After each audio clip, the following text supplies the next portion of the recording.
We provide a really holistic system that meets people where they are and gets them to understand and really become experts at managing their care, so that one of the things we're most proud of is that within 6 to 9 months, 100% of people report reduced symptoms, 90% of people sleep better, and 2 out of 3 that were having attacks every month before they joined the program have no attacks.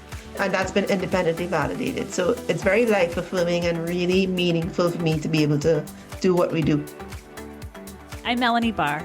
Welcome back to the She Built It podcast, your go-to place to empower you to live the life and business that you crave.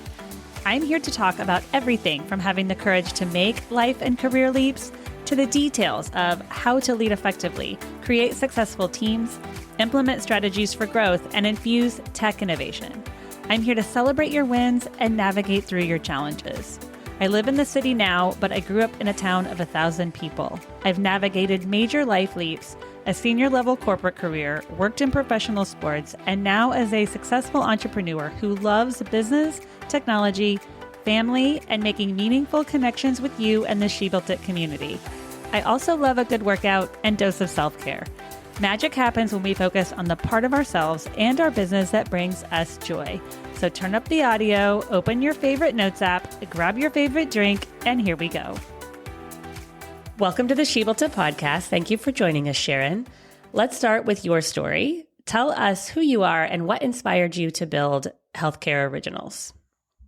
Thank you, Melanie. And it's such a pleasure to be here. Thank you for the great work you do with this podcast.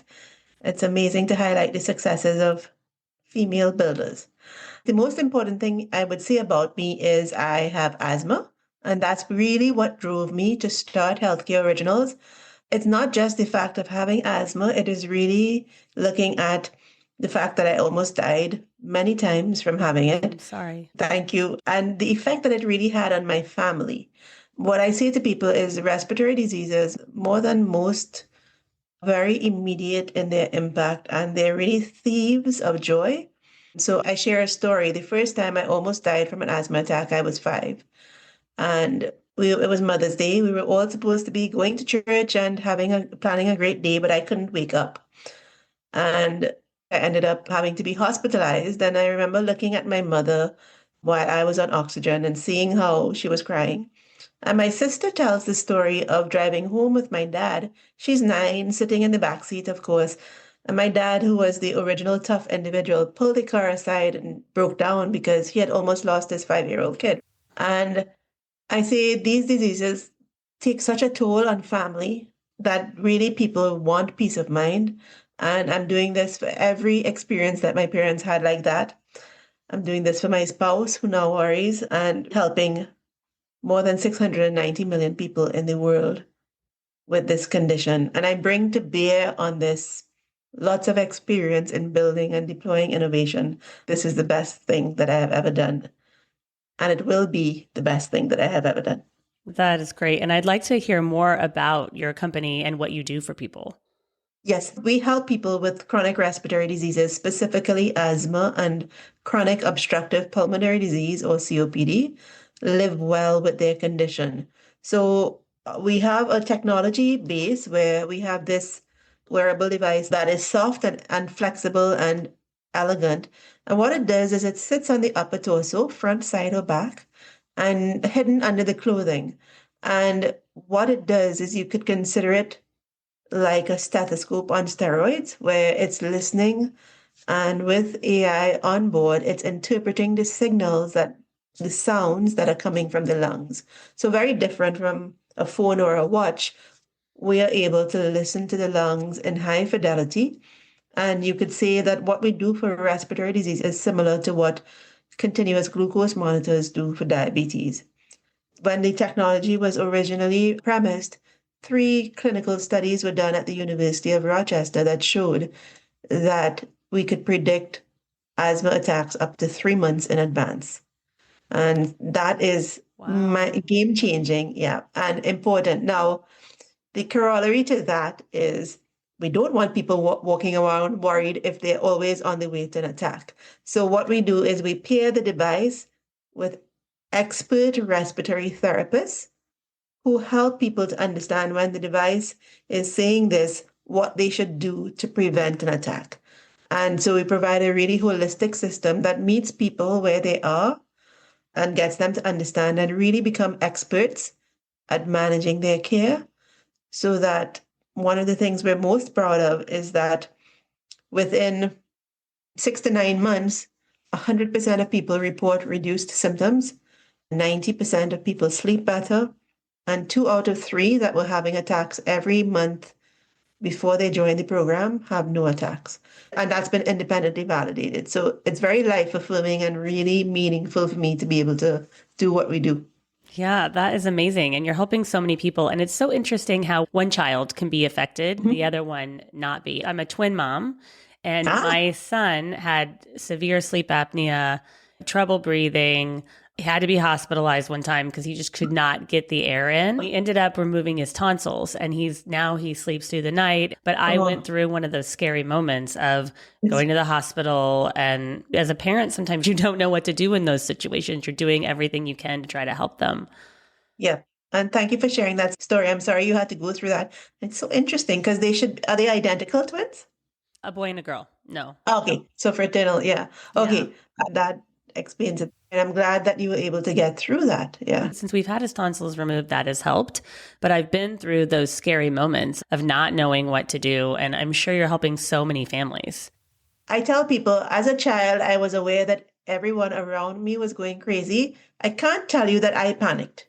We help provide support for parents so they understand what they need to do because they're the ones that are panicking. So that's a part of what we do. But it really is about providing peace of mind more than anything else. Yeah. Yeah. And I would say, I remember that night, it was middle of the night. I drove him around in the car with the window down, everything they tell you to do to try to get the air in. And he was just kept gasping for air. And that's terrifying. That's when I said, okay, he has to breathe. We're taking him to the hospital. But it's amazing that you're doing this for parents because you don't know. And then sometimes you can't get a hold of a doctor in the middle of the night. Yep. And I grew up in the Caribbean, so we had a personal relationship with the family doctor. So this was me traipsing to my doctor's house in the middle of the night when it always seemed to happen in the middle of the night for my poor parents. So I get you. And I'm so sorry, but I'm glad that he has some relief now, but you get it. And what I tell people is when you can't breathe, nothing else matters. That is the difference between this and other diseases like cardiometabolic diseases. Not that I'm saying those are not serious, but really the immediacy of the need in this is what differentiates it. Yeah. And how great that you can look out 3 months ahead. Yeah. It's so great. Yeah. Because great peace of mind for parents too. Yes, exactly. And that's what we tell people. What we're really doing is delivering peace of mind for people. Yeah. You've led successful commercialization efforts in 3 different fields. What's the through line that helped you succeed where others couldn't? Pure dumb luck? No. I feel that way, but I'm sure that's not the answer. I do. This is always very difficult for me to say, but I'll couch it in because I'm probably too humble for my own good. But I'll say the thing that distinguishes my career and what I know has been very successful for my genius co-founder, whose device is his brainchild, is an ability to build from first principles and don't be distracted by noise. So in my first application of innovation, I was in an industry that was many years old. The factory was 65 years old. I got into there as a new graduate of university, only woman among 250 men. And there was a sense of we've always done it this way. Why? This makes no sense. And as I grew older, I didn't see it quite like that. There's this whole tendency around accepting the status quo, which has never been a problem for me because I'm restless that way. I want things to make sense. And so the through line is really that I've always approached things from first principles. And if something didn't make sense, then it had to be fixed. And that has been eminently successful in terms of solving manufacturing problems in my first career, then building factories, and then deploying one sustainable innovation. And it's the same through line, which is why my co-founder is excellent at what he does. A lot of people said what we do with our device could not be done. And he got it done because he built from first principles, as opposed to looking at what was the status quo and accepting it. And good for you for having the confidence in your operation skills and abilities, because that's really what it is. Looking at something and saying, I can operate this better. Yeah. I will tell you now, many years later, I'm able to articulate that. At the moment, it just felt, oh, this needs to be fixed. Okay. And then this needs to be fixed. And you never know when you're going through it. But looking back now, I can see the through line. And that's a great question that you asked. Yeah. Yeah. What was the moment you knew this technology could make a real difference? Not just work, but also scale. Oh, I would say there were two moments. So the first moment, I was doing the same thing that I just described. This is a problem to be fixed. Oh, yeah, we could do this and we could do this. And then we got an award by in the CES, the Consumer Electronics Show. We got an award. And I remember we only had a prototype at the time, but we were called game changing. We were putting a prototype in a showcase, and I'll never forget. I was like, wow, this is actually real. People understand what we're trying to do. I lied there, three moments. And then the second moment was when we had gone to exhibit at a conference called TechCrunch in New York City. We had a great time. We knew people from HP, the computer technology company, came by our booth, but we didn't know they were actually evaluating us for an award. And I remember it was coming down to the end of the program, and a guy stopped by the booth and then proceeded to share a story with us about how his sister died from an asthma attack like a year before this. And those things impact us deeply. And so we ended up being very sad. And so we packed up and we left, not knowing that there was a whole award show going on. And so we're driving back to Rochester because we were driving from New York City to Rochester. And my Twitter feed starts mentioning us all the time. I'm like, why are people mentioning us on Twitter? I was like, my co-founder's name is Jared. I was like, Jared, are we up for an award? I don't even know, because we were so sad. And then it turned out HP had recognized this as breakthrough innovation technology. So we won that award. Now, the third time, and the time that it has really resonated and continues to resonate, is when we moved from being a device company only to actually adding the respiratory therapist to help people understand what to do to prevent the attack. The first time we got the results back, and somebody wrote us a testimonial and said that we helped them and they had gotten back to all their goals and their life was so different. I get very emotional. I'm a sap. It's true. And every time that has happened, it eclipses everything else. And so those are the moments that kind of stand out in your memory that we knew, regardless of whatever happened, we had helped people. Yeah. And what a great feeling to be building a business, but also helping so many people. Yeah. And what does that recognition mean to you? We do have investors. We have fundraising going on right now. I'm very happy that it means it'll be a good investment for our investors. But really, if we can prevent people from suffering like I did or how people do every day, that's what it means. That there really is great reward for my entire team. I'm not just talking about me. Every single person on our team has a connection to respiratory disease. That's what keeps us going. And I tell people it's doing well while doing good. As an innovator and inventor with more than 12 patents, what have you learned about protecting your ideas and turning them into impact? People always have to convince me that something that I've done is new. So I've given up. Like, we have great IP attorneys and my co-founder is great at understanding. I just think everything makes sense. That doesn't mean I'm not obnoxiously like brilliant. I really am not. I'm very practical. So I tend to think everything is practical. I will say that people need to be aware that patents allow you to practice your innovation. They don't necessarily block somebody else from doing it. And so understanding IP strategy or protection strategy in a multi-layered way is what has been game-changing for me. And I've had the opportunity to learn from some really good people. And so it's not just about patents, but it's also about how you layer on what you have as trade secrets that you never disclose versus what you announce in public. And just the whole strategy around that has been interesting, because everybody else, I thought, okay, I patented and now I'm good. That's actually not the case. Patenting it means that nobody else can block you from doing it. Doesn't mean that nobody can follow you. And so you have to have several layers of security and confidentiality to what you do. And I'm sure it's really complex and almost like a puzzle, which you probably enjoy figuring out at times. Yes, that is my besetting sin. I keep telling people, apparently I'm a glutton for punishment. For anyone doing something that has never been done before. But Yes. It's got to also be an incredible feeling.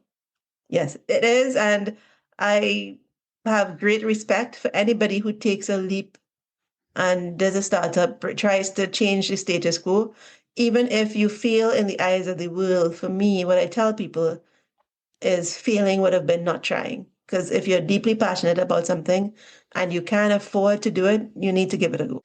When leading your teams at HCO, how do you balance deep tech development with the human stories of the people that you're helping? That's an interesting question. We started very much with the fact that I wanted to help people like me.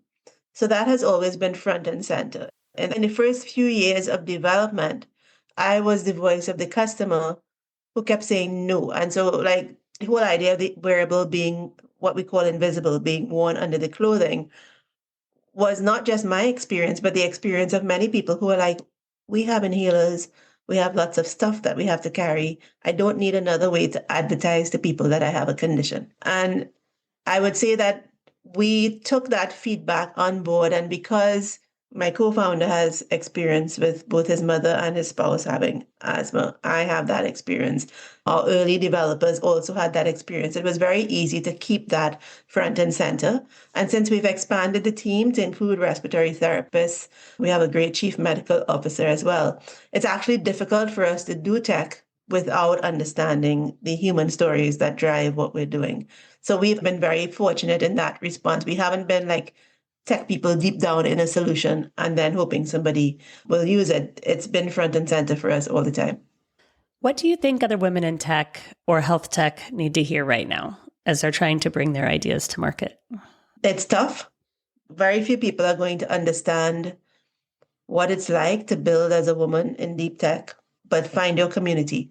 Every woman who's been through this and has heard the silly no's, the silly rejections, and just, I'm going to be blunt, plain things that don't make sense, understands what you're going through. And so reach out to people like you and build a community around you, because this isn't for the faint of heart. And you need people who will back you in your corner and do what they say they will do and help you in any way they can. And I can't say that there's been a lot of publicity around people making things equitable or easier for women founders. I can't say that we're there yet. And so we need to support each other. It's also people like you paving the way. So thank you. Thank you. We'll see. The jury's still, we've certainly made a great deal of progress, and there's still a lot of work left to be done. And I'm happy to help whomever wants to go on this journey, however I can. Yeah. What's next for you and Healthcare Originals, and how can others support the work that you are doing? Next for us, as we have some great deals that we just signed. And so we're laser focused on growing the company and growing our impact. I have a great team on board. We've expanded quite significantly in the last 6 to 9 months. I've never been more excited about where we are and the fact that our message is resonating, that not only do we help people who actually have the disease live well, but we actually remove costs from the healthcare system. So the two ways in which people can support us are: one, if anybody listening to this podcast is or knows someone who works at a health insurer or an employer and is interested in reducing health plan costs, the cost of healthcare, which I think we all are interested in reducing the cost of healthcare, we're happy to have a discussion with anybody about how we help people reduce the cost of healthcare while delighting the people who actually have asthma and COPD. And the second thing is we do have a fundraising round going on. And in typical fashion, we have VCs who have invested in us. Our lead VC is Sapphire Partners out of Boston, a VC fund with more than $1 billion in assets under management. But because we wanted to get our community involved, all of those people who understand what we're doing but can't write a VC-sized check, we are actually raising as well on WeFunder. So wefunder.com/HCO. And what that does is it means anybody can invest in us at $100 and up on exactly the same terms as our VC investors are investing. So it's a way to really get involved. And I can't say enough good things about the community that we've found on WeFunder. I love my VC investors. They're very helpful. They're everything we need in a VC. What we found in our community round is people with asthma, doctors, lawyers, people who are impacted by this disease, and financial people who just want to help us build this company and make the impact we can. So if you're at all interested in helping us in any way or being a part of a journey that will help you get a good return on investment while also doing good in the world, those are the two ways you can help. That's great. And I'm sure there's so many people that are. Yeah. We have now a community of over 385 ambassadors, we call them. Oh, that's great. Magic happens when we focus on the part of our business and ourselves that brings us joy. We've talked a lot about business today, but what is one thing that you do for you to make sure you're finding and living your joy? That's such a great question. So for all of my career, I have been a workaholic, which is a sad thing. Many of my guests, and it's interesting because many of my guests can answer many questions. This one sometimes I've always been fortunate enough to work in jobs that have naturally intrigued me. It seems like I can't take the easy road anyway. The deep problems interest me. I get bored if it's not really challenging. With this company in particular, what I tell people, for anybody doing a startup, the money isn't enough. And that sounds very strange. I'm not talking about the founders who are really incredible at getting lots of funding and exiting with tens of millions or hundreds of millions of dollars. I'm talking about for the founder like me who is doing this on a mission, the money that we will eventually make when it's 1:00 at night and you still have 20 emails to send and there's nobody else to do it. It's not the promise of a reward 10 years down the road that keeps you going. It is that mission. So I do get genuine joy from most aspects of my current job. But what I do for me is I bake. My sourdough starters are 4.5 years old now. But I do, as long as I'm not traveling a lot, we always have homemade bread in our house and homemade cakes because I am a cake fanatic. But I also garden after a fashion where I love just like pulling weeds out. There's something very therapeutic about making sure you got the root. Analogy, of course, to the fact that I like the root cause of problems. Getting out the root and knowing that weed will not grow back. And we have a very great neighborhood in which we live in with a lot of old trees and big trees. So there's always a lot of bird song. So I like to disconnect from my phone, go outside, weed and listen to bird song and bake. Yeah, I love the analogy about the root, and everything leads back to nature. We feel so much better when we get back to nature. Exactly. Yes. Yeah. Yep. Thank you so much for joining us today and sharing with us the incredible company that you're building. And thank you for paving the way for many women. Please share with us how and where we can find you. So you can find me on LinkedIn, my first and last name, Sharon Samjitsingh. Happy to connect there and then continue conversations offline or on LinkedIn. You can find my company at healthcareoriginals.com. And I mentioned the WeFunded link. I'm not a big presence on any other social media platform, so LinkedIn is the best place to find me. Thank you for joining us today. I'd love to hear from you. Reach out to me at hello@shebuiltit.com on our She Built It website or at She Built It on social. Thank you to my editor, Rich Streffolino, who always makes us sound good.